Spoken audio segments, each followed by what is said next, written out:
అందరికీ praise the lord అండి. ఈ రోజు దేవుని ఒక వాగ్దానము యోబు గ్రంథము 8వ అధ్యాయము 22వ వచనం ద్వారా దేవుడు మనల్ని బలపరుస్తూ చెప్తున్న మాట ఏంటంటే, ఆయన నీకు నోటి నిండా నవ్వు కలుగ చేయును. ఆమేన్. మన జీవితంలో మనం యథార్థంగా ఉన్నప్పుడు ఎన్ని కష్టాలు వచ్చినా, ఎన్ని నష్టాలు వచ్చినా, మనం యథార్థతను విడిచిపెట్టలేనప్పుడు దేవుడు మన జీవితంలో నవ్వును కలుగజేస్తాడు. ఉదాహరణకి బైబిల్లో యోబు గారు ఉన్నారండి. ఆయన తన జీవితంలో ఎన్నో కష్టాలు, ఎన్నో శోధనలు అనుభవించారు.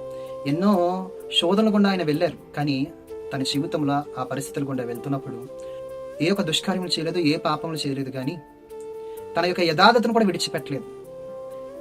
అలా విడిచిపెట్టలేనప్పుడు దేవునికి నమ్మకము గుండి ఆయన సహనంతో ఉండి దేవుడిచ్చే సమాధానం కోసం కనిపెడుతూ ఉన్నాడు ఆయన. అట్లాంటి పరిస్థితుల్లో ఆయన తన జీవితంలో కోల్పోయిన సంతోషము, నవ్వు మరలా రెండంతలుగా పొందుకున్నాడు. దేవుని బిడ్డలారా, ఒక మాట మీకు చెప్తున్నాను.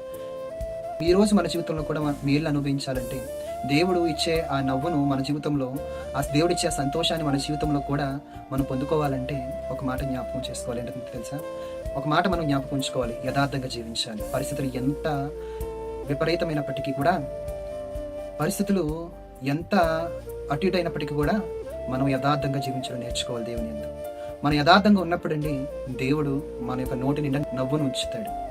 ఈరోజు మన జీవితాల్లో కూడా శాశ్వతమైన సంతోషము కానీ, సమాధానం లేకుండా ఎంతోమంది బాధపడుతున్నారు. మన ధనము కానీ, మన యొక్క బంగారము కానీ, మన యొక్క జ్ఞానము కానీ, అధికారము కానీ, ఏది కూడా శాశ్వత సంతోషం అన్నది ఇవ్వలేము. ఓన్లీ దేవుని యొక్క మాట మాత్రమే, ఓన్లీ దేవుడు మాత్రమే మనకి శాశ్వత సంతోషం ఇవ్వగలడు. మన జీవితంలో ఈ వాగ్దానం నెరవేర్చబడాలంటే ఒక మాట చెప్తున్నాను. ఏంటో తెలుసా?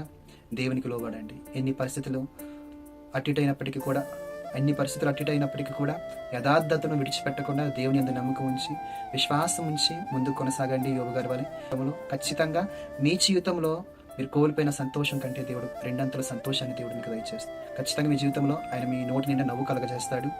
మీ యొక్క జీవితాన్ని సాక్షిగా ఏ విషయంలో అయితే నువ్వు కన్నీరు కార్చావో, ఏ విషయంలో అయితే ప్రభు సన్నిధిలో నువ్వు ప్రార్థిస్తున్నావో, దేవుడు ఆ విషయంలో నీకు నోటి నిండా నవ్వు కలగచేసి, నువ్వు ఎదురు చూస్తున్న ప్రతి ఒక్క ప్రార్థన అంశముకు జవాబు ఆయన దయచేసి నీకు నోటి నిండా నవ్వు కలగచేసి, తన చిత్తంలో తన కార్యాన్ని నీ పట్ల జరిగించి నిన్ను సాక్షిగా నిలబెట్టుకును గాక. ఈ వాగ్దానం ప్రభు మీ పట్ల నెరవేర్చును గాక.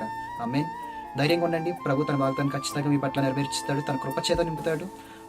వాక్య ధ్యానం చేసుకుంటూ, ప్రార్థన చేసుకుంటూ ముందుకు కొనసాగిపోండి. ప్రభు కృప మీకు తోడైంది గాక. ఆమేన్.